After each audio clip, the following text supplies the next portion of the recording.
Just let me get this right. So for your vacation, you drove halfway across the country to see an old dead black lady, huh? I grabbed the picture for you again, Jim. No, come. There's Sister Wilhelmina, incorrupt.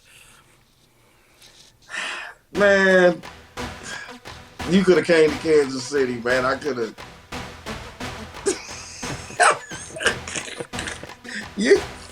That's not funny, man. That's God bless you, Sister Elamine. Wilhelmina. Man, come on. Start the show, man. Come on. All right. Man. Got something to say, you wanted to play, then come running my way and ruin G status is dead. No, ready to go, about to go in, you already know. Got my instructions, now give me your audience, hand me your mic and I'm ready to blow. One for the money, two for the show, three for everybody who encouraged me to go, get it. We finally did it, I ain't never turning back, shawty. I'm fully committed to my beliefs, I'm committed to the city. I'm about to give them what they want, what they need, what they ask for. Give them what they want, what they need, what they ask for. And now, from a booby-trapped treehouse in an oak tree in the George Washington National Forest, it's the prize fighter of the puzzle, the chugger of Hugger Mugger, the Catch-22 comedian, and the host of JimSpiracy, Jimmy Dodds. Man, I need to be down on the list of. That's one of the coldest theme songs going right there. Hey, man, welcome to JimSpiracy. I'm your guy, your hostess without the mostest, Jimmy Dodds, a.k.a. Uncle Jimmy. To some of y'all know me as Sergeant Dodds. Anyway, welcome to the show, man. How's everybody, man? Glad to see you. We've been gone for a couple of weeks. As you just heard in the beginning of the show, it's because Chris had to drive across the country to see an old black lady. We actually went to Jackson, Wyoming, but we stopped on the way to see... Jackson, Wyoming. So you know what that means, right? No. They had 5 black brothers there. Get it? Jackson, 5. It was more like moose and buffalo, but yeah. I was going to ask, so how many black people did you see? You know, they don't hit the national parks too hard, do they? A lot of Asians, not a lot of blacks. What's up with that? Come on, man. Stop. Listen, y'all. Welcome to Jim's. Hey, man, I'm glad to see you. You look good. Thank you. Welcome to JimSpiracy. Hey, man, I'm telling y'all, this is the show that we keeping it to ourselves. Y'all need to tell your friends about it. I keep telling you, it's like that old Negro spiritual. Said I wasn't going to tell nobody, but I couldn't keep it to myself. All right, anyway, that's the JimSpiracy show, man. That's what we want y'all to do. I feel so bad for saying this, but hit the like, hit the subscribe. Chris, you remember our good friend, Christine Luke, our #1 fan? We put her in charge of the fan club. Yeah, of course. Listen, now she goes by the tag of, I think it's Stenny the Great on Twitter. Okay. And she texted me the other day and said that we had I think she said we had 1,400 fans, 1,444 or something like that. Well, yeah. Y'all remember just a couple of shows ago, we was just trying to get to 1,000. That's not a lot for some people, but for this show and for what this show brings, it's a special kind of person that likes to watch and listen to this show. So, hey, thank all of y'all, man. Thank all of you. Tell your friends, man. Hit like now, hit subscribe. We're trying to get to 1,500, and we should be able to do that with this show if just a couple of you click it. Hey, y'all, tonight we're gonna talk about conspiracies, okay?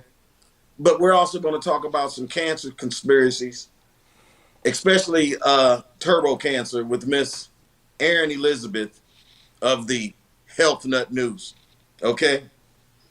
And also, speaking of listeners, and I didn't tell you about this, Chris, a listener by the name of Miss Kelly, she texted me after the show with Dr. McCullough to say that if we should start asking the question of finding out if a person had been vaccinated before they receive a blood transplant. Yeah, that's a really good point, because when I was first supposed to get surgery back in December, my wife and I were asking the doctors, can we get some vax-free blood? And at that time, there's no such thing, but the demand is going up. Remember, we made the joke, it was an article we saw about people selling vax-free sperm. It's the same thing. Right. Like, people are not going to want to be injected with that clot shot. So, hey man, I'm so glad we did that story, man, because that's how I paid my rent in January. But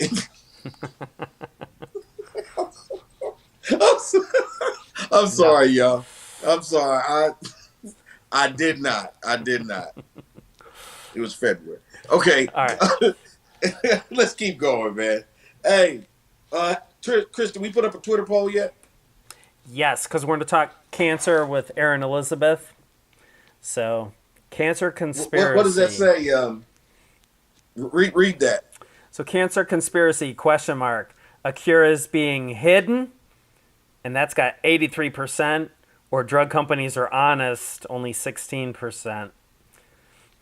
Hey, y'all, go hit that button, and let's see what we find out.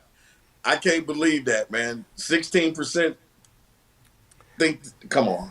That's pretty high. I think we can push it to 90. We just posted that before taping, so go over and click, right. And if you watch Erin Elizabeth, you're definitely going to pick choice A there. I'm looking forward to this, man. She's great. Hey, let's get on with the show, man. Let's do some news, all right? Let's jump. Rick, you ready to jump to the Truth is Stranger segment, Big Chris? Let's do it. Roll it, baby. Roll it.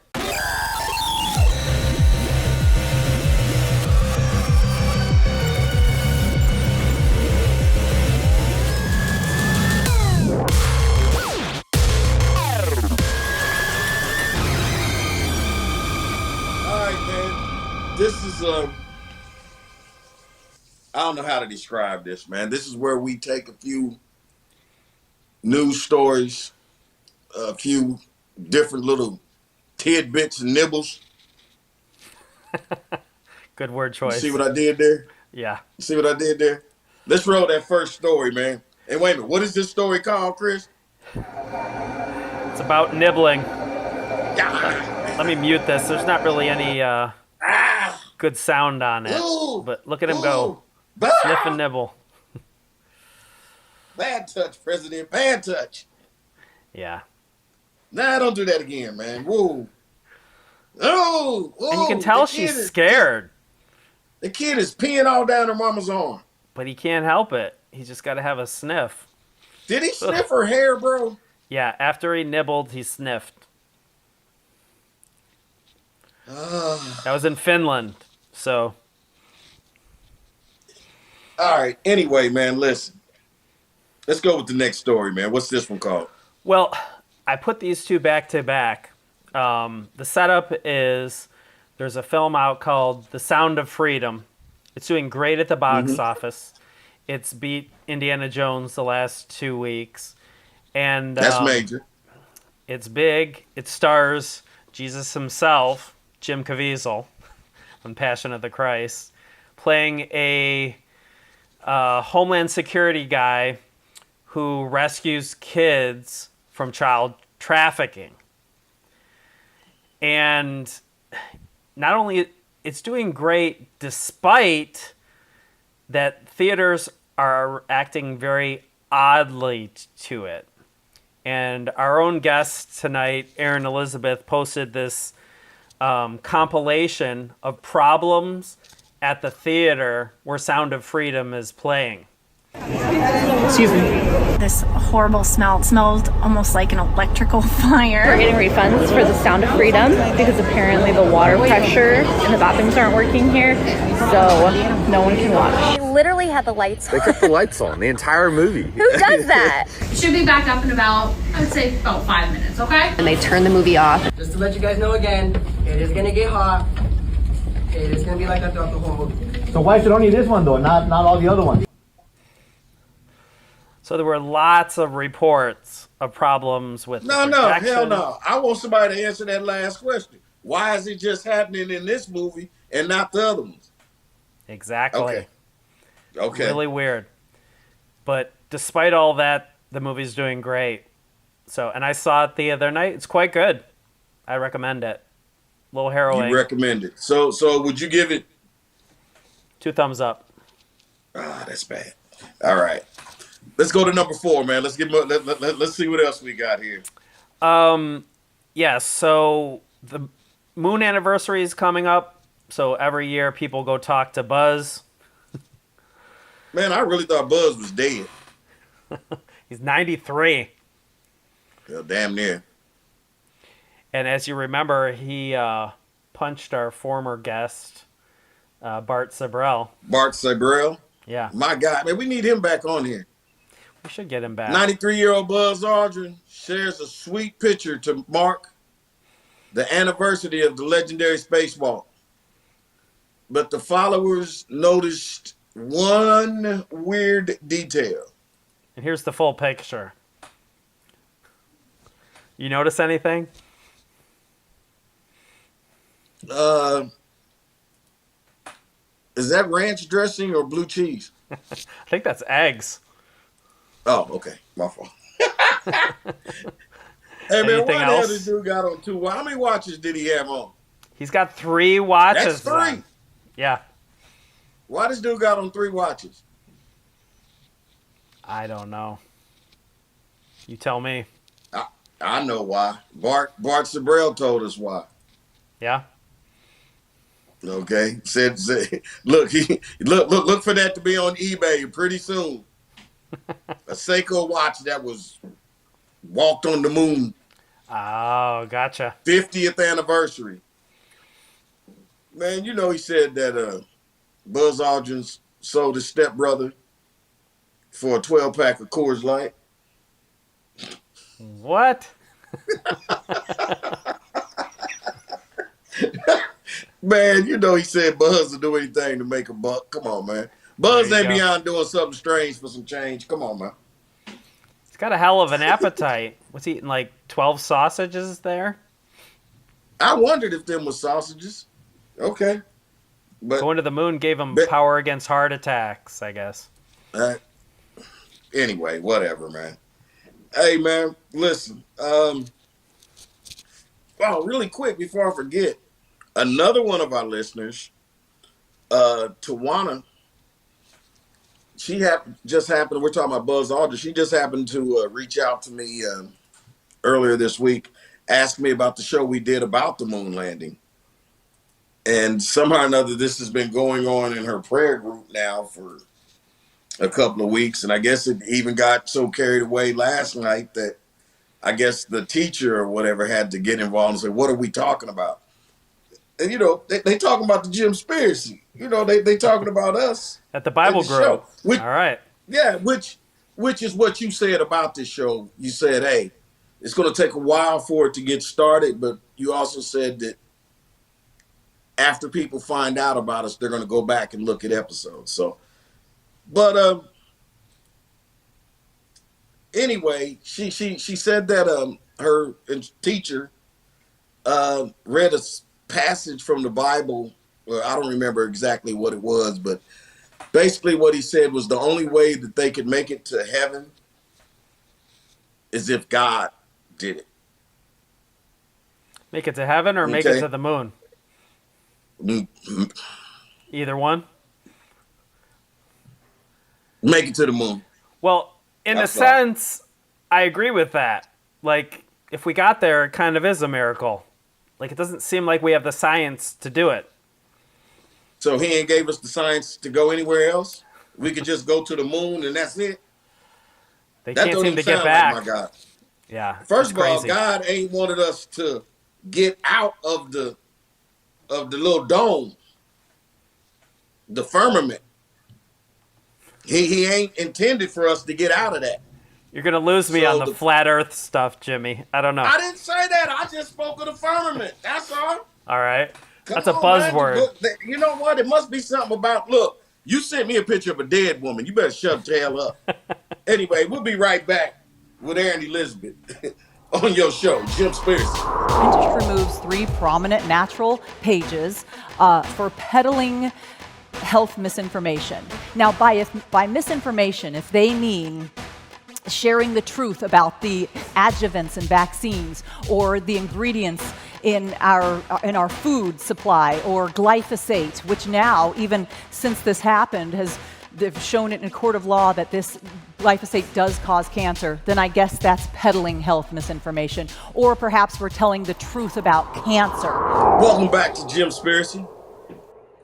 And it's time for our guest for tonight. I want you all to welcome Miss Erin Elizabeth. And for those of you that don't know who she is, she's of Health Nut News.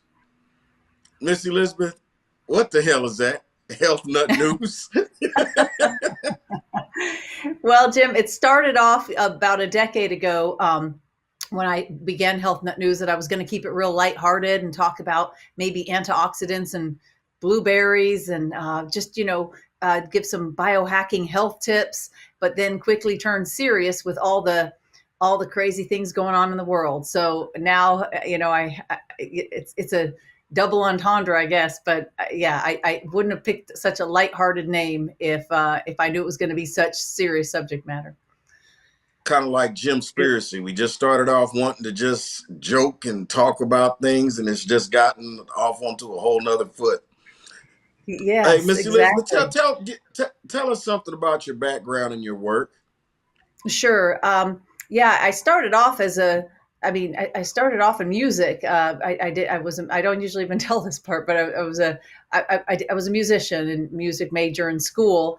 But then just got into reporting because, hey, it's hard to make a living with music, first of all. And when I had my own health challenges, I began working in reporting on health because I was doing, and my favorite thing is investigative journalism. So I was doing so much research into natural health issues, even in the 90s, about what was in our food and what was happening, especially when GMOs began. And it kind of took off from there. Initially, I did a little reporting on, more Hollywood types, and that scared me. And what I would find reporting in that in my 20s, gosh, that's wild. So after that, I just it kind of turned to a more serious nature. But again, I wanted to keep it lighthearted, Jim, because I thought that was healthier to talk about lighthearted things and just natural health. But as you start the deep dive, you can't help but find the truth. And I guess I'm a Libra, and they say that's the sign of the scales about justice and being fair. And so I just would see all these atrocities like we still see today. And I know you report on, and I couldn't help myself but to report on things of that nature. And I did before, 2020, I did a lot of lecturing at events around the country and a few outside the US, but now have done more. I just kind of did the deep dive and really, I think that's why I've been censored and lost so many of my platforms, which has been in the news lately about that, and the 12 of us that have lost those platforms, the so-called disinformation dozen. But I never really expected this. If somebody told me this 10 years ago, I don't think I would have believed it. It was difficult for me to just stick with, I seek to be authentic, and it was difficult to stick with what's in blueberries when there's so many other compelling stories out there that need to be told. And we have pharmaceutical funded news that isn't telling the truth. And I think those people needed to be called out. And also others wanted to tell their story about, what was happening to them. So it just, it quickly took a turn. Okay, hold on. Now, let me, before we get going, Miss Elizabeth, let me ask you a question, because you said that you were studying food in the 90s, right? Oh, I was a music major, but no, what happened was I lived in Los Angeles, and if anybody's there, for me, I couldn't stay, but I appreciate those who are staying and fighting the fight in LA, but I couldn't live there. And so I was getting more into natural health and seeking to take care of some of my own health issues I had, including, I don't even know if we're allowed to talk about this, but I had encephalitis after I was adopted when I was little. And so I was seeking to get better and find out why that happened to me. And yeah, like that. Okay, I'm jumping around a little bit. So,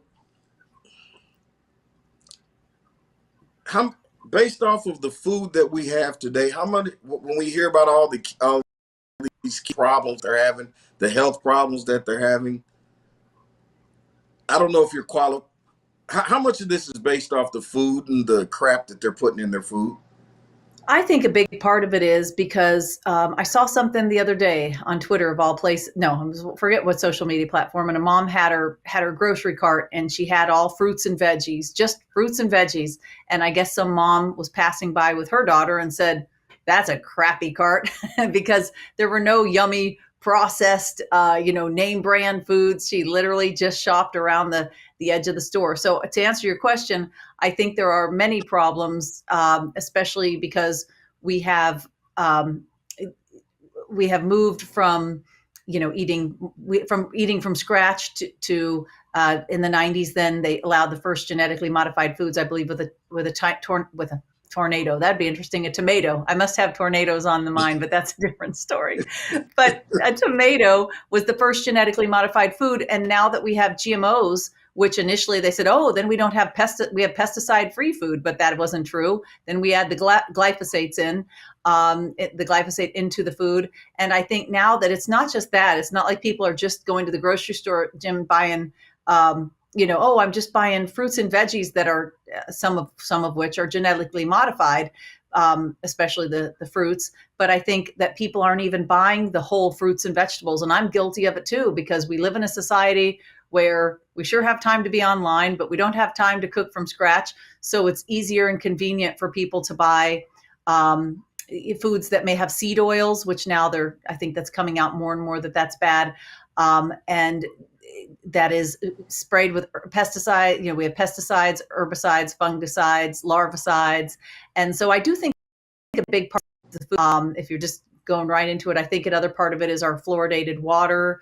I think a lot of our has to do with what's in the air, or with now the Biden administration's, I don't know if we're allowed to, just tell me if I can't talk about it, where Biden administration has said again that they are looking into possibly blocking the sun for climate change, which I've been covering since Bill Gates was working with David Keith to do this David Keith is at Harvard, and it's a conflict of interest because David Keith has a business to do geoengineering. And so if Biden administration is to block Bill the Gates sun, has a job to cut down the population in the world also. He sure does. Yeah. I think he just wants to help. Oh, whoops. Sorry. Got a little something going off on my computer. He thinks he just wants to, people would like to, he would like people to think that he's going to block the sun with good intentions, that if we're going to dim or block the sun, then gosh, it's going to cool off the planet. But I think it could have catastrophic, it would be a catastrophic outcome, has real repercussions, if scientists have said.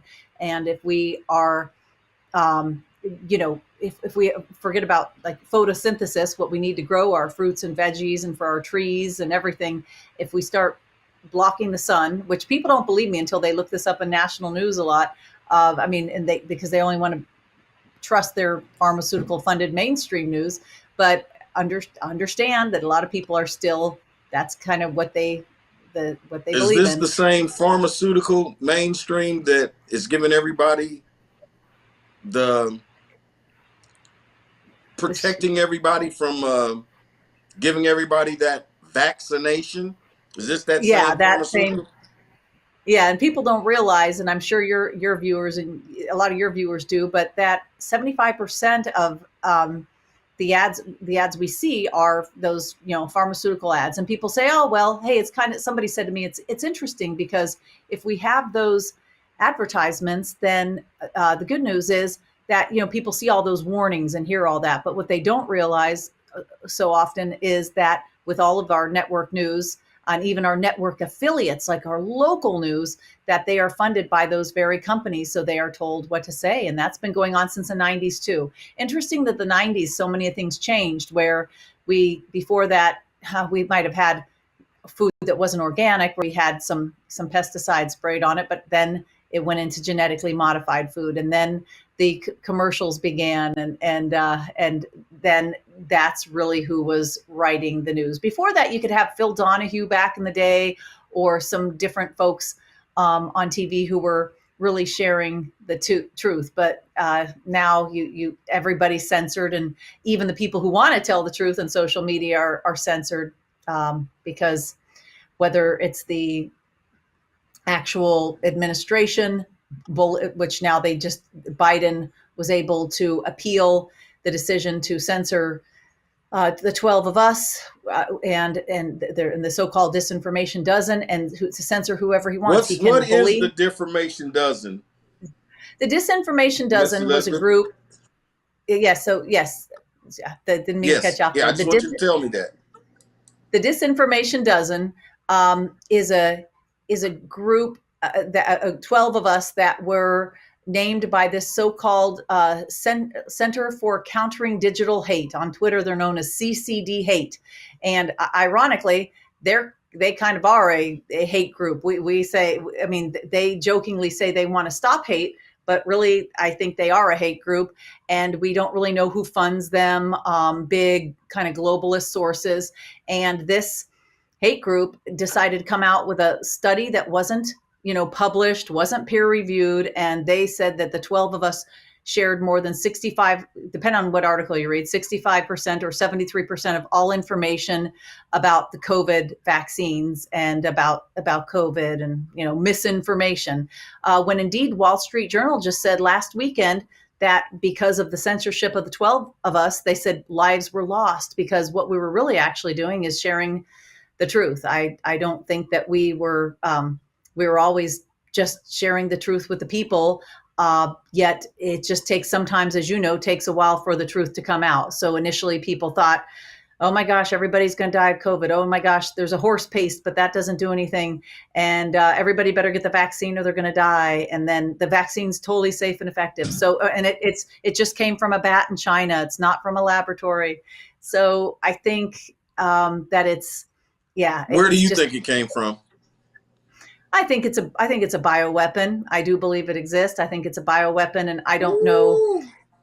Yeah, I mean, I'm not sure if. Chris, can we cut that part right there? Can we cut that part right there and make a little clip out of it? I think it's a bioweapon. Okay, go ahead. I'm sorry. Okay. Go ahead. Yeah, so I think that it's made in a lab. I don't know with Fauci and gain of function how much, if it was accidental. If it's, I mean, most people would think if it were from a lab, it would be accidental. Would it be intentional? That's hard to say. There's so many theories, as you know, all the theories, Jim. But I mean,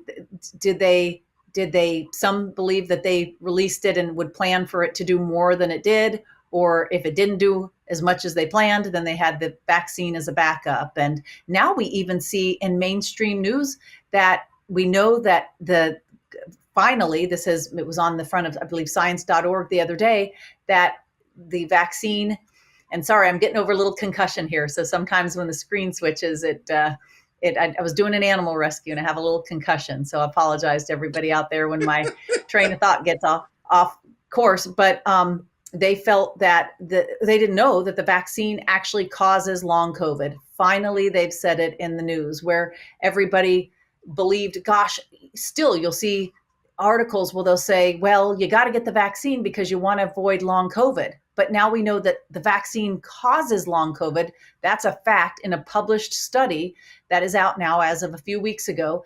And not only that, but even the CDC admits, for those who say, well, maybe you could get long COVID without the vaccine, but the vaccine does not prevent long COVID. So why the heck? I think a lot of the people who kept getting vaccines and boosters were doing so because they said, wow, I want to, I don't want to get long COVID. They were terrified of long COVID. That's what I found with my old friends in LA, where it's a little awkward when we talk these days. People didn't want long COVID, short COVID, midterm COVID. People just didn't want any type of COVID at all.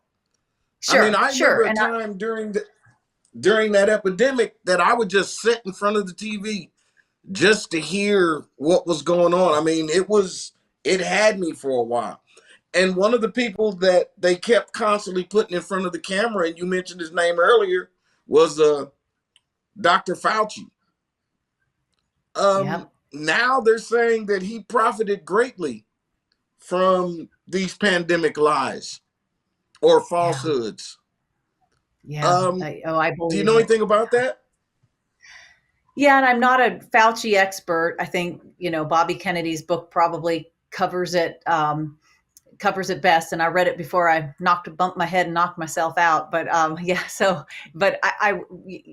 think that he profited greatly. I think a lot of this has to do with money, with as far as the Wuhan labs, whether he did it, some of these guys, you wonder if they're evil geniuses or they're madmen or they're just really stupid sometimes. So was it released accidentally? I just call him evil. Yeah, evil. You can call him an evil genius. I call him evil, but go ahead. I'm evil. sorry. Yeah, I wouldn't say genius. Yeah, you're right. I shouldn't say genius. A good point. Touche. So these evil guys out there, they're profiting from it. And I don't, even if it were accidental, as some would want to argue, then so what? Why are they? Yeah, and they try to cover it up. And then, now we have a virus that is out there. And I think that I personally believe it exists. And I know that I had it, and I had it early on and didn't realize it in January 2020. But very early at the end of January, before a lot of people had gotten sick. It's so funny because a lot of people, I think, feel it is a win if they say, see, that person got COVID and they didn't have the vaccine. But now we know, as Fauci told everyone, the vaccine would prevent you from contracting it or spreading it to others. And that wasn't true. He said that on TV, that it stops right here. You get that vaccine and you're not going to, if you have that vaccine, you're not going to give it to anybody. Initially, they even said you wouldn't get it, but then, that changed. And it turned out that the breakthrough cases are rare. Well, now everybody who's had vaccines has pretty much had COVID. So, okay, hold on, Miss Elizabeth. Because I want to ask you a question on that note right there. When I was talking about how at one point all of America was in front of the TV, everybody knew somebody. A lot of people in America knew somebody that died of this vaccine. Or died of the COVID, of that word that you're not supposed to say anymore.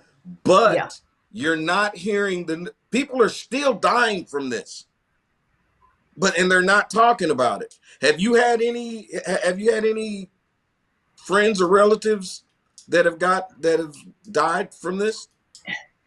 From COVID, shockingly, no, but I've had, and I don't know your views on, but I have had, but I know people, I know friends of friends. I'd say there was somebody we knew of, but we didn't know him well. It's shocking that you might think I know somebody who died of it because they said all these people died, but I do know one woman, and they said her husband got COVID, that he was then hospitalized. It wasn't really bad, but he had some trouble breathing. He's a little older. He had some what they call comorbidities, which just had some existing health issues. And he went into the hospital, and they refused ivermectin, which his wife wanted him to do. And so they put him on a vent, and then he did lose his life. Yeah. But I don't, interestingly, with all the family I have, and I have a huge Irish family, I don't know anybody real personally who died except that case. But she believes to this day, if he had, if they had allowed him to be treated with ivermectin, like another friend of his was able to be treated with in the hospital before the shots, because he didn't get the vaccine, then he would have been okay. I feel like what they did as far as ivermectin is, we saw articles coming out in liberal or conservative news stating that before the vaccine, they were treating people with COVID, like the Democrat and Chronicle did out of Rochester, New York, did one, and they said that these people were getting the vaccine wasn't out. They were able to get the COVID they were able to get ivermectin for COVID, and they were better within 12 hours. And some of them, even in their 80s, were doing jumping jacks afterwards. So yeah, that's still up. Yeah. But hold on. Now, let me ask you this, though. Now, here we go. Now hey, YouTube, don't listen to this, okay? Don't listen to this next question. What about people that have died after? Oh, yes. We've getting seen that. What's going on with and that? I mean, and I'm kind of joking about it, but that's very, very serious. And I think, before you answer that, because I want to say something about, because I think it's very interesting. It seems like in the lower income families, and I'm going to even say in the Black income families, just lower income families, they were deaths, churches where people were just dying. And now I'm just trying to figure out what happened that so many lower income people died, but now we have another group of people that are dying, and now that's not the lower income people. Did that make sense? Or so, yes, it does. Now, when you say the lower income people were dying, do you mean initially of allegedly dying of COVID, or dying of the vaccine, that word? No, they were allegedly dying of COVID, and I'm having a problem understanding it. I guess I'm trying to figure out, okay, we said they died of COVID, but now even if you get the jab, you're still dying. So I'm trying to figure out does that make sense? It's almost like something happened early to those people to make everybody want to go and get the. Oh, yeah. Yeah, it is very strange. Well, there were people that went undercover. There's even a book out that my friend wrote, but she went undercover in, I think, Queens, New York, and showed that these people were, they just were putting them on vents, and some of them didn't even allegedly have COVID. But I think that we know that the average age of those who died of COVID was in their 80s, 80 something. And so I think, and they had comorbidities. But I think, yeah, sure. I bet people listening might say, but I know somebody and they were only 40 something and they allegedly died of COVID. But I think what happens so often is you may have a 40 something year old go into the hospital. They have shortness of breath. Maybe they have COVID. But what happened to the broken health industry? Because broken healthcare system, everybody talked about the healthcare system. Come on, girl. Say that. Thank you. Yeah. So what happened? Because we were talking about the broken healthcare system up until 2020, and then suddenly the healthcare system could do no wrong. What happened to that? Where we knew that there's an issue, and everybody would always talk about, oh, so and so went in to have their gallbladder removed and they didn't come out, or something like that. But once 2020 hit, we were not allowed to ever utter a word about the healthcare system. And I don't mean those people on the front line that are just trying to do their job and go in and help, and they're overworked and doing long hours. It's never the people usually that are just the folks that are, working 12-hour shifts and just going in and trying to help, the nurses, for instance. But I think it's higher up, because I hear from the nurses all the time where they're saying, we wanted to be able to use ivermectin, and in some cases, or hydroxychloroquine or whatever they might be doing. It's not just ivermectin, but they wouldn't allow them to do that. And this was the first time in history that and there are now families suing those hospitals for negligence. It was the first time in history that you had somebody who they said, okay, there's nothing we can do. They have COVID, they're going to die. And they'd say, well, can't you do this experimental ivermectin cost or hydroxychloroquine? It costs 50 cents or $1. And they could say hydroxychloroquine, there wasn't as much, but ivermectin's everywhere. So it's 50 cents, it's $1. It's been taken by 3.6 billion people around the world since for decades. 3.6 billion in one. Wow. 3.6 billion in one. One. Wow. Oh yeah, in one. I got you. I hear you.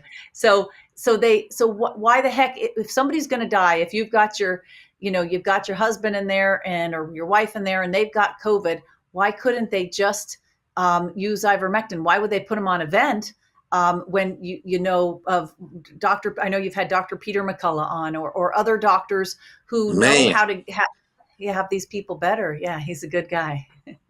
Yeah, so I don't understand why suddenly the hospital, that's the first time in history. Before they'd say, we'll try anything. We'll try experimental surgery. We'll try this drug. You know how they say this drug might kill him. How much money were the hospitals making? How much money were the hospitals making off of each person who died? I've heard anywhere from 12,000 was the conservative amount, but I mean, I've heard anything from 12,000s to many tens of thousands per body. I saw in one document, and I thought, oh my gosh, that sounds like just so criminal. But yeah, per person, they aren't bodies. Listen, before the show gets taken off of YouTube, let's change the subject. Because let me just say this.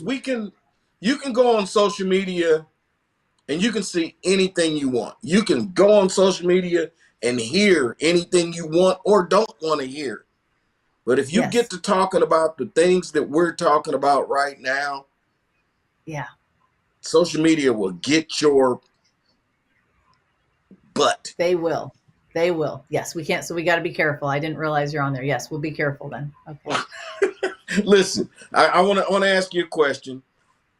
And I don't know about this, but tell me about the holistic doctor death. The holistic doctor death. Yes. So that with the holistic doctors, what's going on there? What is that? That started and this is something that some of your audience will probably know about, and then some call it a conspiracy, but that started despite what you may think, I have my audience is pretty sharp. So go ahead. I bet they are. Oh yeah, I bet they actually will. They probably will know. So, I believe it. So, I've listened to your show. Go ahead. Yeah. So I'm sorry. That's funny. I like self-deprecation. It was funny. So they that started, but on a more serious note. And this some reason doesn't really bother the censors. But in 2015. We had our first Dr. Bradstreet and three doctors on Father's Day weekend, July 2015. Some of our own friends started dying. And I think what happened, dying suddenly, there was no COVID. It had nothing to do with COVID. They were healthy. And most were either homicide or alleged suicide or accidental death. So that weekend we had Dr. Bradstreet, who was the first in the series, very famous doctor who was really helping kids overcome autism and cancer and many things. And he was just going to meet his wife for Father's Day weekend. The kids were grown and so they were spending it with their children. So for the weekend, he and his wife were doing a getaway in North Carolina. He had practiced right down the road here in Florida previously, but they're up in North Carolina, still the southeast kind of, and but anyway, he was found in a river with a gunshot wound to his chest. So I did a couple TV shows, did Discovery Channel, interviewed about that. The doctors that had died, especially about Dr. Bradstreet and his family, believe that it was homicide. They tried to say that he balanced himself out on a very busy river it was a lot of rapids, and that he somehow balanced himself with a gun and held it out and shot himself. But they brought in a forensic scientist expert for the Discovery TV show that I was on, and I met him. We became friends. And that forensic scientist, PhD from Yale, said there's no way that he could have pulled the trigger himself. So then that turned into a series. And I think sometimes it's the unintended stuff that you do that, you're just writing in real time. People know that it's authentic. They know they're some of your friends and colleagues. So it just kept growing. And we have over 100 on there, from Dr. Sebi, who Sebi, you may know, who in Honduras. Now that was a little different. He was not shot. They didn't claim he took his life. It was more of, if you want to say, you see me leaning close because I want to hear what you're going to say, right? Oh yes. So you could say with Dr. Sebi, but it's, one thing with all of them, Jim, was that Dr. Sebi had a cure for AIDS. Yeah. Yep. He won in the New York Supreme Court. He won in court. He did. He won in court. Why is it that you were one of the few people that I've ever heard even mention that? Yeah, I know. I mean, honest to goodness. And then we gotta get chills. Now I'm getting chills. Then we have there we go. Nipsey Hussle, who was going to make the movie about Dr. Sebi, and then he gets shot by Eric Cartman, or not Cartman. That's a show. Or Eric. That's from The Simpsons. Yeah, that's no, from not The Simpsons. That's from South Park. Go ahead. South Park.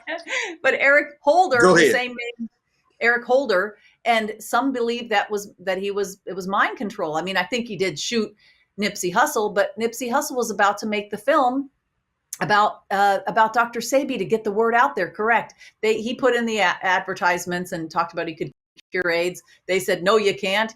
They took him, he went to court, and in the New York State Supreme Court that he could. He brought in all sorts of people, and he had CURED it. So that's a fact. No, I don't know how they could censor us for that, because that's in the news, but it's hard to find.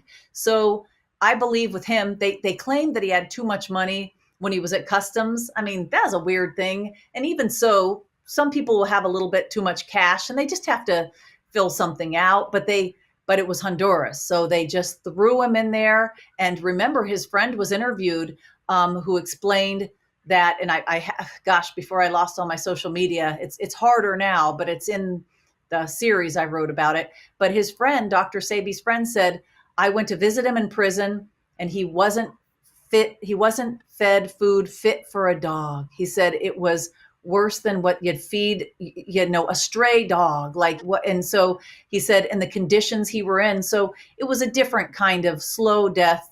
And I think he was late 70s. I don't remember exactly. I should know his ages, but that concussion, sometimes I forget forget a few things, but they kept him in there until they just broke him. They took all his supplements, his herbs, things, his good food. Right. We were talking about good food earlier. And so, so he unfortunately was unable, and then and it was cold, wet, damp floors. And you put somebody, any of us in there, I don't know how long I would make with food not fit for a dog or a stray dog, was what they said. Eyewitnesses said on video. Yeah, it's heartbreaking. Miss Elizabeth, I can't even tell you just the fact of I didn't know that in the course of the show we would get not just the Nipsey Hussle, but even the Dr. Sebi. Let me go to something else to see if you. What about Dr. Rashid Buttar? Did I say that right? Buttar, what about his death? What's the story with that? So he was a friend. He was a personal friend of mine, and one of those so-called disinformation dozen we were telling your audience about. And Dr. Rashid, as I would call him, was a great man, only in his barely mid 50s. And he was, he was a healthy, fit guy, but it's a lot of mystery there too, kind of like with Dr. Sebi to some extent. But he made a video the day before he died. He was went to go visit his kids and just died, right there they were public about that. His family announced that he went to visit his kids. This was just a matter of months ago and he died. But he said in that video interview that he did the day before he died that he believed he was intentionally poisoned. And he's not sure how, or really, I don't know if I don't want to speak for him. I'm not really sure how that happened or if he's ever made that clear, but that he was intentionally poisoned. And then I interviewed one of the other 12 who I've known her for a decade of my life. And she and that's how I met Dr. Buttar, Dr. Rashid. So she's one of the 12, she and her husband are, and we've done events around the country with them. And so I think she said that she in 2021 was also poisoned. She spoke at an event. Sometimes people don't know how it happens. Was it put in their food? Was it, you don't know. She just doesn't know, but she was poisoned. Somebody can just touch you like this. Somebody can Sure. just touch you. Ice Dart, even Ice Dart's a couple of the doctors.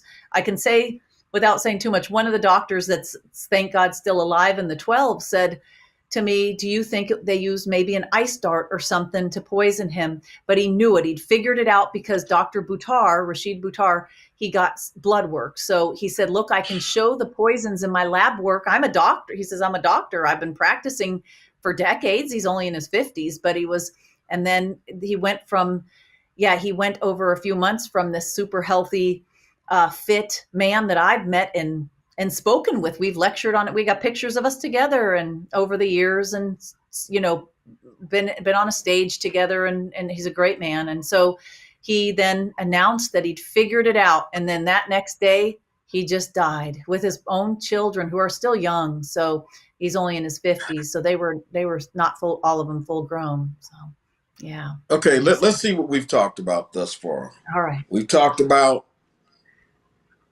the lower income dying at one point during massive amounts. And when I say that, I'm not just talking about Black. I'm talking about lower income, period, across the board. I might even say in the world. Let's just say in the world. But I'm gonna stick here with home. Our lower income. Now we've talked about middle income to upper, and those that receive the jab. And now we're even talking about, I'd say, the upper echelon. We're hearing about them. Are we living in America or Russia? What's going on there? Yeah, it's pretty scary. And why? Go ahead.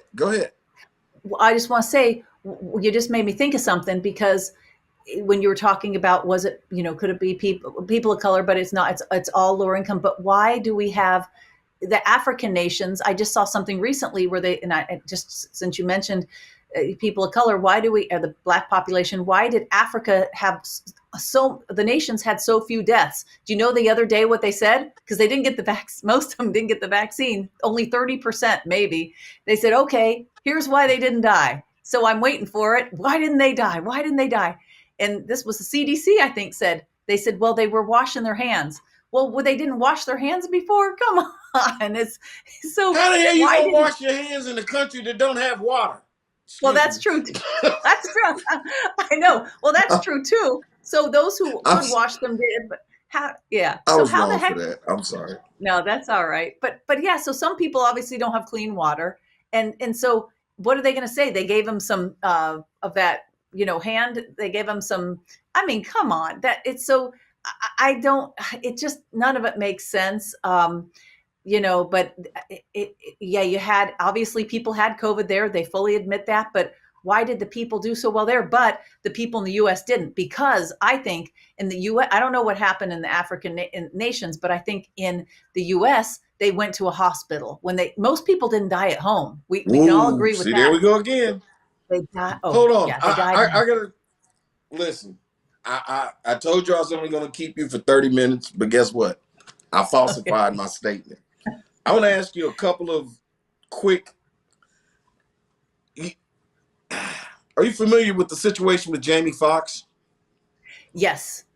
No, and I'm from Chicago, where he's doing allegedly doing rehab. Yes, I do know the Jamie Foxx. Okay, you pretty well. Have you seen him on the boat, riding on the boat? I have seen the boat footage. Yeah, they put that TMZ thing over there, makes him more difficult. Yes, I have seen that, and allegedly one of him in the Cadillac Escalade handing a woman her purse, and he's in front of the Icon Theater there on the Chicago River. I was born there in Chicago. Yep, he's been at a rehabilitation center, and there, I forget the last name, but it's a Shirley something rehab center. Yeah. Mm-hmm. Allegedly. Have you heard people say that? Have you heard people say that's not Jamie? Yes, I sure have. Yeah. I even made a little video. Nobody really appreciated it, but did you see that lady that was on the plane? And she said, that person is not real. Real. Yeah, I made a video of her, and then she points toward the back of the plane, and then it goes to Jamie Foxx riding on the boat. I know. I thought I'd get people. That's terrible. But is it bad? Yeah. Sorry. And I love Jamie Foxx. So Uncle Jimmy can appreciate that. Okay. Thanks, Uncle. If I could quickly, I want to just ask you about a couple more things. Chris, work with me for a minute. Ice Cube lost $9 million because he refused to get that injected. Yes, he did. Yeah, mad respect for him for that. Yeah. Good time. I saw that you'd have to pass. Here you go. Check it out because they wanted you to get a shot. Yeah, they strangest thing. Say we're doing a movie. I'm like, okay, and then all the producers in Hollywood decided that they don't want anybody on their movie set that haven't gotten a vaccine. And what year was this? This is 2020. Okay, so it's in the middle of it. Yeah. We're coming out of it. I think it might be 21 when we know, okay, everything is going back to normal. But I believe the news came out during 2020. And so, I never thought it was a producer's mandate. I thought it was a studio mandate. But I think the studios really wanted to have, kind of a little out. So they put it on a producer. Like, this is not us. This is this production, that production, this production, that production. I'm like, but it's every production. So you mean tell me every producer in Hollywood has this mandate? Give me a break. Give me a break. Yeah. Give me a break. Yeah. Should Ice Cube worry about his safety? I think he should be careful. Yeah, I mean, he's well loved, but yeah, I would be careful because he and I saw him on that show, on Joe Rogan, and then I saw him on another radio show. I don't know if it was the Breakfast Club or which one, but he was on a show saying he was not gonna get that shot, and I didn't get it, and I think that's I really respect him for doing that, but yeah, he's really speaking out, and he's a big public figure because Jamie Foxx isn't at this point. We'll see what happens, but I listen. I could go. We could talk about Redman being off of power because he refused to. We hear about these few people that won't, but if you hear about all these people who won't, then that goes to show you how many people who did. Am I right? Yeah. Yes. Okay. Yeah. I want to because I got to change the subject for a minute. Because I brought you on here to talk about one thing, and we haven't even gotten there yet. I know. And let's talk about cancer, if we can. We talked about everything else. We said that we can't trust pharmaceuticals. Is the cancer cure being hidden? I would say. I don't know if it's being. Don't pause. Don't pause. Okay. Just come on, spit it out. Yes. Yeah. I think it is. Yeah. Sure. Yes. I mean, I think it is, and I think that it might not be always easy. I mean, sure. Maybe it's not just a pill and not just one pill that fixes it, but yes, I think that the cure is being hidden because I won't say the names of Trill or different things that they won't allow you to talk about. So sure, it's I think it's being hidden, and people are waking up and seeing the truth on that. I think that's being hidden, and even we're not even allowed to do those treatments in the U.S. That's why people have to go to Mexico. I've visited a lot of those facilities and interviewed people there. Yeah. So is it safe to say that the cancer industry is raking in the money right now? Yes. Yeah. Yes, I think they are raking in billions. I mean, what do they say? Just for someone to do a little bit of the chemo used to be 30 or 50,000. I mean, but I think it's for a person if they're going to do multiple rounds. We're talking hundreds of thousands. Yeah, so it's a huge money maker, and that doesn't even start with all the other treatments they're doing. Or they do cut and burn. Same goes for radiation. And I think that they're raking in the money, and they don't want people to know the truth on that. 100%. My gosh, they shut down the little Amish.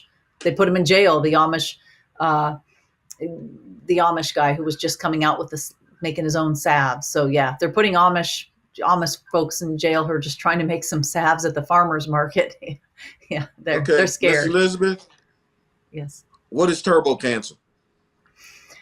Turbo cancer, and again, I'm not a doctor. This I don't claim to be an expert, but it's kind of a new coined phrase. I've been in a couple documentaries where they have doctors in those series that will discuss it in detail. But it's a lot of people get confused and they think it's an aggressive turbo cancer is just a very aggressive cancer. And for instance, I apologize, everyone. My eyes are a little red today because I found out very early this morning that a friend of mine had received the vaccines had just died of pancreatic cancer. And I can't say who they are yet because not everybody knows, and we got to respect the family on that. But so we see the doctors that I've interviewed have seen a huge uptick in pancreatic cancer, breast cancer, colon cancer, or if they had cancer and were doing well and maybe in remission, they got those you-know-whats, and then it was coming back. So it doesn't necessarily, sometimes people freak out on, I've been banned from so many platforms, but if I'm on Twitter and I just share that somebody died and they say, but I looked that up, I bet they had the shot, people, maybe trolls, but they'll say they had that person, in the case of the person I know, they weren't diagnosed and didn't even get it until after their shots. But a lot of times you'll see somebody that had cancer 5 years ago, they're in 6 years ago, so they'd be technically in remission, and then they received the JABs, and they then that came back with a very aggressive form, and they're gone. That's why I think we see so many people who are gone so young, and every single time the doctors I talk to with big clinics or even the cancer clinics say that some don't even want to be on record but they say every time they're back, they have the JABs. That's my new word for it. The JABs. Okay, Miss Elizabeth, help me out here with my brain. Are there some videos? Did you do some videos with RFK Jr. and a few other people on this topic? Yes, we've done an old series that was out for a while, and we have a new series out. Yeah, I mean, not me, I'm just in them. And so is Bobby Kennedy, Dr. Mercola, and different experts. And I think Dr. Peter McCullough, that gets confusing with Dr. Mercola, but who you've interviewed. And they are discussing this in detail about the cancers, the aggressive cancers, or the turbo cancer, as they've been calling it. Yeah. Are there more cancer cases? Does that make sense? Are there other cancer? What's going on? I mean, how is it? We done stop polio, chickenpox. How is it that this cancer is growing? Yeah, well, some people, it's funny because but people like sometimes an analogy. So luckily he went back to sleep. But earlier when I was doing a TV show, he came in and meowed. I adopted this, how I got the concussion. I adopted, this is leading somewhere, I promise. But I adopted this cat at the shelter. He was difficult. He's a purebred Bengal, looks like a leopard, not the one in the background. I must like cats. So, and before they gave him to me at the shelter, they gave him four jabs not COVID, but they gave him his rabies shots and all that, which usually is to be like, okay, you have a dog, you got to get some people think you got to do a rabies shot. But I found out from my pro-vaccine vet once he was finally diagnosed. They didn't know when he was left at the shelter he had cancer, but that really made it aggressive, they said, because he already had cancer, but that made it worse. So what people don't realize is sometimes if they have cancer, they may not, I'm not telling anybody what to do, but some of those shots, you hear where you say, hey, so-and-so can't get any jabs at all because they're immunocompromised. So, you have to wonder. I mean, my mom just turned 82 yesterday and she's in Chicago. She won't leave. She won't come down here to Florida with us, but she's like, gosh, why all these young people have health problems? I don't have any, but she had chickenpox. She had measles. It was kind of a right away passage. And she even had whooping cough. She even had scarlet fever, but she's 82 and healthy as a horse. So I wonder sometimes they're saying that they're saying that the chickenpox JABs can then cause the shingles epidemic. There's some articles written about that. Doctors have written. I think there's some published studies on that. But you wonder, when we were kids, there were a lot less, but now there's 72 in the schedule. And you wonder, it seems like in America, especially, they don't have that many in Europe. Do we take things too far? We have a shot for everything. I understand people might say, I'm not getting the COVID one, but I'm still going to get this and this one. But at some point when you got 72, you have to wonder why why we have more sick people. Is it just the food? Is it those things we were just talking about? Is it the air we breathe? And you have to keep a combination of all of the above. How about that? Yeah, that sounds about right. Did you put out the tweet, or did I see a tweet that talked about how we will deworm animals, but we won't deworm us? Yes, so that's been a subject, and I can't remember who the man is in the video, but somebody was asking me his name, and I didn't have time to find it in my little breaks today. But yes, so it is true that we will do that. But and so people would say, oh yeah, but dogs, they're running around in the yard, and there's reasons that you got to deworm dogs and cats. But yeah, people are using. We got to be real careful. They're using some of those products, even the IVER one. Y'all know that word that starts with I. They're using that even for parasites yes. So we don't do that we give that to cats and dogs, but we don't do that for humans. But they are now. They're using them, whether they have gut issues, whether they have the big C, so things like that. Yeah, trying to use code words here with you. Is cancer a parasite? That's the $1 billion question. There are a lot of doctors who would say you did that pause again on me. I know. Yeah, I know. That made me feel kind of good, by the way. That made me feel kind of good. Like, that's a good question. Go ahead. You ask good questions, but I think there are a lot of doctors who think that that's a big part of it, that it drives that cancer, and so that's why I knew a gal, she knows, man, she is just ahead of the time, everything she was doing. But she worked in natural health. She was not a doctor, but she had patients and was like a naturopath. And she was talking about this 15 years ago and had a friend. Why is it when you get a cat, I know it's different, but they have feline leukemia, they give them, the pill, they'll give them the pill. So why can they live a life long with that leukemia? But humans, they do whatever they're going to do for a human with leukemia, and they don't live a long life. There are rare kinds that they could take a daily pill, but most people are not living, long lives with leukemia. So yeah, a lot of people believe that it is driven by parasites, and they say the same thing about the other big C that we've had in the last 3 years. Miss Elizabeth, and I'm trying to hurry up because That's all right. I warned you. I told you we would end up going. And I hope that our listeners have appreciated the informative information that you give them.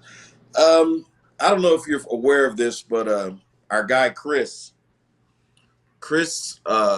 has cancer right now. Yes. And hi, Chris. Hey. Chris, tell them what's the latest news with you. We've talked about it for a minute earlier in the show, but just tell Miss Elizabeth. I've talked about it a little bit on this show, but I was diagnosed straight up stage 4 cancer of the appendix in October. And initially they were going to try to do some chemo so they could do surgery. But both types of chemo failed and the cancer kept growing. But the last chunk of chemo, I started using Fenben and ivermectin, which are actually both dewormers. And the first period after chemo, the cancer held steady, didn't grow. And then actually just today, right before we started taping, I got my other CT scan results for the past 2 months, doing nothing but those and vitamins, and it actually shrunk. And praying. A lot of praying. But it actually shrunk. Okay. Now, they're technically calling it stable, but the numbers on the largest growths are 1 millimeter or 2 smaller. So that, they basically told me I was not going to live till the summer, but I'm feeling great. I just took a vacation with my wife to the Grand Tetons, and I hiked 4 miles a day. Wow. And so I don't know. It's crazy, but it's a dewormer. Isn't appendix cancer pretty rare, Chris? Isn't that It pretty is rare? very rare, actually. And they told me from the beginning that I didn't have much of a shot, but the chemo was my only shot. And I tried it, and of course that didn't work at all. So I'm back to this, and I'm feeling great. So who knows? I'm glad, and I'm glad that you got I didn't even know, so I'm glad you got I mean, I knew a little bit, but I'm glad you got the CT scan results and that it's shrinking. Did they remove your appendix or how?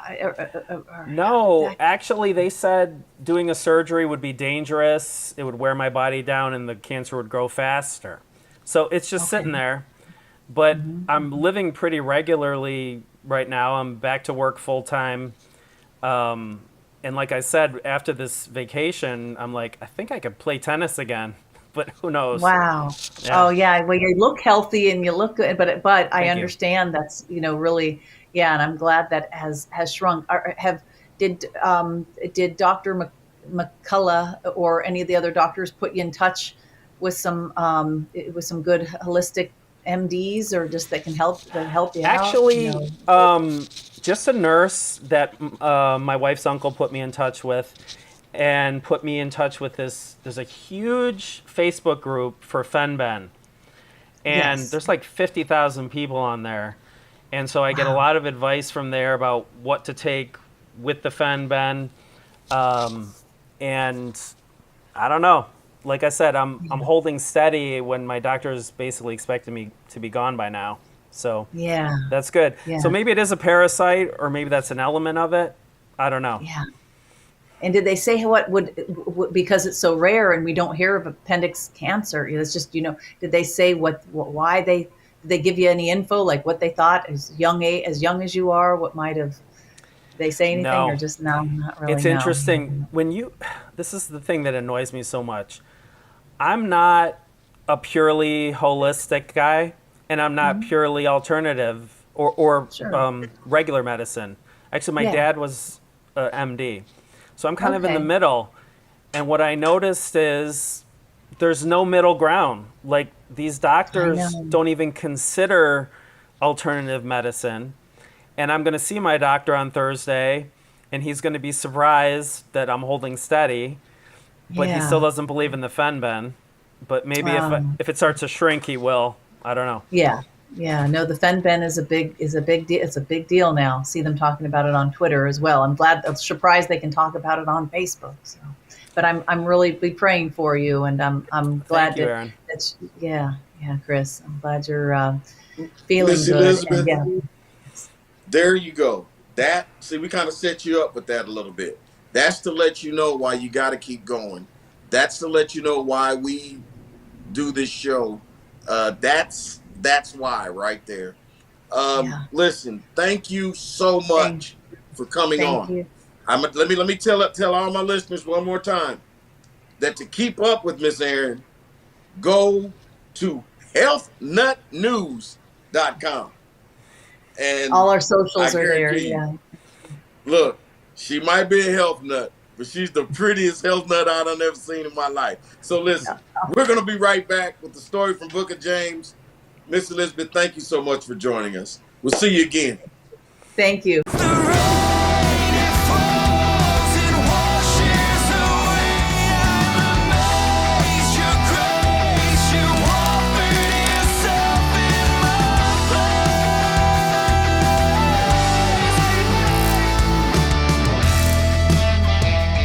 Yeah, it's about that time, man. Tonight, this we're gonna give you a story from the Book of James, but this one here, I'm gonna give you a real story from the Book of James. But before I do, I'm gonna tell you something, man. Some of y'all know, man. Some of you don't know, but I'm selling cars now, and I'm a little different than most of the other car salesmen because they sell cars for the money, to make money. And I guess that's what you're supposed to do. But me, man, I'm crazy I like to sell cars because I like to see people get something that they want, and a lot of times is what they need. Okay. I'm done with that. But just the other day, we had a man and his son come in. They was looking at I ain't gonna say what they was looking at, but as I was running the credit report, I found out that the son was the sound engineer, and he was a musician for a local church. By the way, his name is Noah Ryan. Just had to throw that out there. And it come to find out that his dad, whose name is Michael Ryan, and I think Mike, as we began to go through this little thing, he's a pastor of a church. So the bottom line was I felt good that this vehicle went to some godly people. Okay. All right. As the deal was over, because we couldn't do the deal Saturday, but something happened and they got a call that said, hey man, we'll get it for the price that you want, blah, blah, blah, blah, blah. Okay, done. They came up and bought the car. Cash. And as it was all over, Noah said, Jimmy, thank you so much. He said, I never thought I would ever say that a car buying was pleasant. The dad said thank you. This is, by the way, his son's first car purchase. And he also just got married, and just bought a house. So, Noah, congratulations.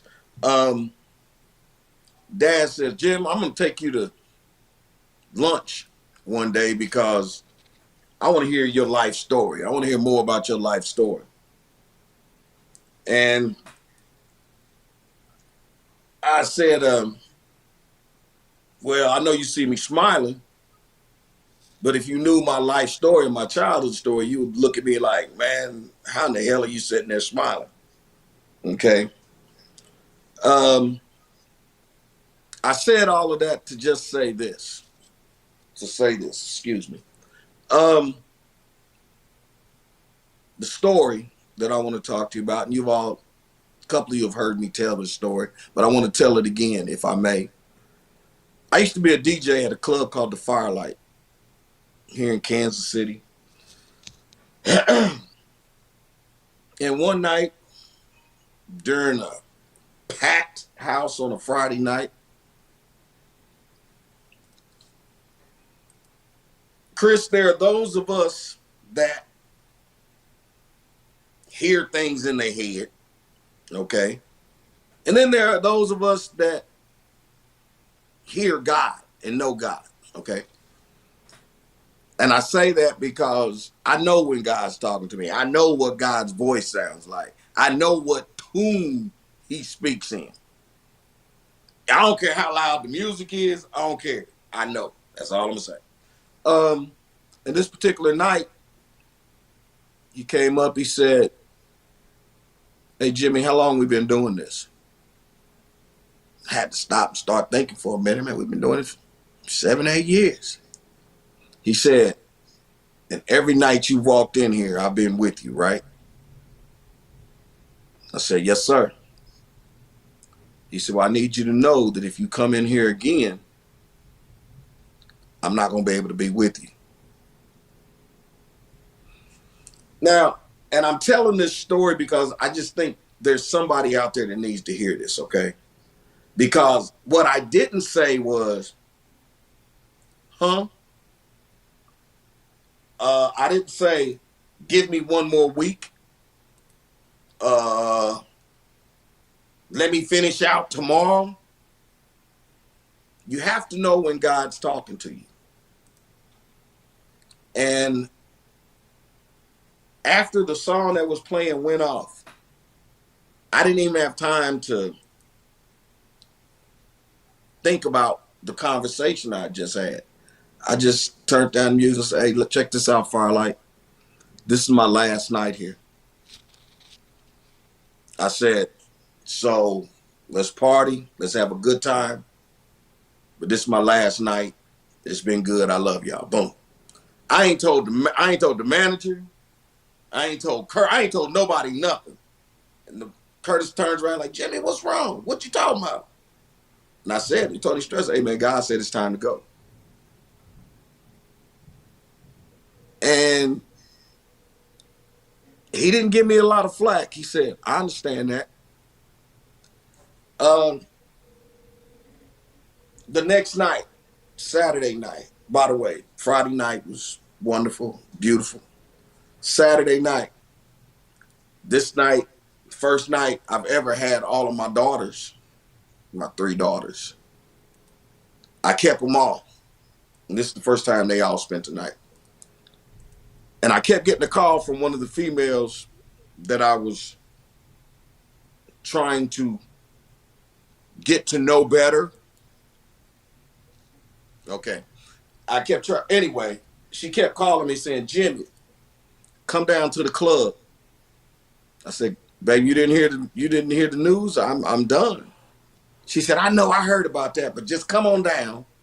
She said, we got a packed house and Mystery is playing that. Mystery likes to play that hard rap music. I'm just gonna put it like that. He said, don't nobody want to hear that. And so I'm like, baby, I can't do that. So I hang up the phone. She called back. She said, Jimmy, come down here, please. I said, baby, I ain't coming. She said, Jimmy, you've been trying to get me to go home with you for almost a month now. She said, if you come down here, and man, by this time, man, it was 11:45. So I wouldn't have been playing more than 45 minutes. She said, I'll go home with you. I'm not going to lie to my JimSpiracy. I got dressed quick as hell. Threw on my purple satin shorts with my purple and black silk shirt with my black sandals with my black brim. And I'm stepping out. Just before I opened up the door, God said, turn around, look at the news. Turned around, looked at, now look, see, now this is what I need y'all to hear. This wasn't like I just turned around. I had to stop at the door, walk back into my bedroom to look at the news. Back then, Channel 4 News would give you a live story and say, we're here on 27th and Quindaro, blah, blah, blah. But this time they said, we are here at the Firelight Lounge on 18th and Parallel, where there's been a shooting that has sent 2 men to the hospital and 1 man's dead. Wow. And where they showed a shot of the man who'd been killed, and they had a jacket over him. But where his body was exactly where I would be parked at when I would go there. Dang.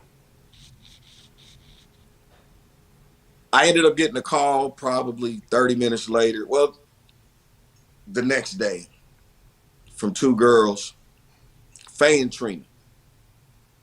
And when I answered the phone, Trina said, may I speak to Nostradamus, please?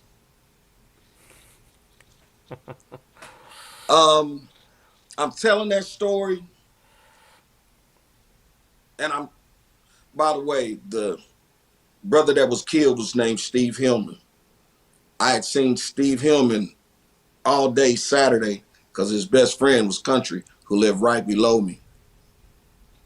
So I'd seen Steve all day. I'm telling this story because this isn't a Bible story. I'm telling this story because there's somebody out there that needs to know when God talks to you, when God speaks to you. Hey man, you got to learn his voice. Because just because you're hearing something in your head don't always mean that it's God. But you have to know God. And when God tells you you need to stop doing something, or you need to do something, or you need to make a right rather than make a, you need to listen to him. You need to learn it's like you've listened in the show today. You've heard Chris. We've joked about it, but you've heard Chris do not what the doctors have said do, but he's doing what's in his heart to do. He's doing what God's telling him to do. This is what I want to talk. I just want to say to all of y'all in JimSpiracy, just learn to listen to God. Because if I didn't, y'all wouldn't be seeing this lovely face here right now. Okay? Listen, thank y'all for joining. Y'all know how we ended. May the Lord watch between me and thee while we are absent, one from the other. I'm going to see y'all again real soon on JimSpiracy. Love y'all. Give them what they want, what they need, what they ask for. Give them what they want, what they need, what they ask for. Yeah, are you not entertained? Ain't this what they tell you hustle for? I'm on my gladiator monologues, Russell Crowe. And honestly, I don't see what the fuss is for. You let your money blow and all we tryna do is sow it. Just so you know, this is Kingdom Biz. No Brooklyn Nets, I think we know who team this is. Come on, come all, and don't forget to bring the kids. And y'all gon' need a different planet just to dream this big. So bring your stacks to the table, and I'ma bring my faith. And at the end of the day, we gon' see who win in this race. And since God is the judge, you probably throw out my case. So do us a favor, get that look off your face. They be like, you spit that fire, got them industry rap. Why you doing that Christian rap? Nobody listen to that. Then I reply with a sigh like I'm missing the fact. I'm trying to spread this holy gospel till my Savior get back. I'm going in one time, these record labels all in my face, trying to forfeit my race. But still I'm going in one time, no matter the opposition I face, staying true to my faith. I'm about to give them what they want, what they need, what they ask for. Give them what they want, what they need, what they ask for. The manager of the dealership came up to me and he says, "The Silver Fox." He said, "I never thought you would start going by that." He said, "I thought you would have went more with the Uncle Jimmy." And hey man, I have no idea why I started calling myself the Silver Fox to customers. I don't know. I mean, I've been by Sergeant Dodds, I've been Jimmy the Freak, I've been Uncle Jimmy. I have no idea why this phrase, the Silver Fox, has come along. But evidently people like it. I don't understand that, man. You know, Jim, it's like you said in the Bible story. Maybe it was just put there by God for a reason.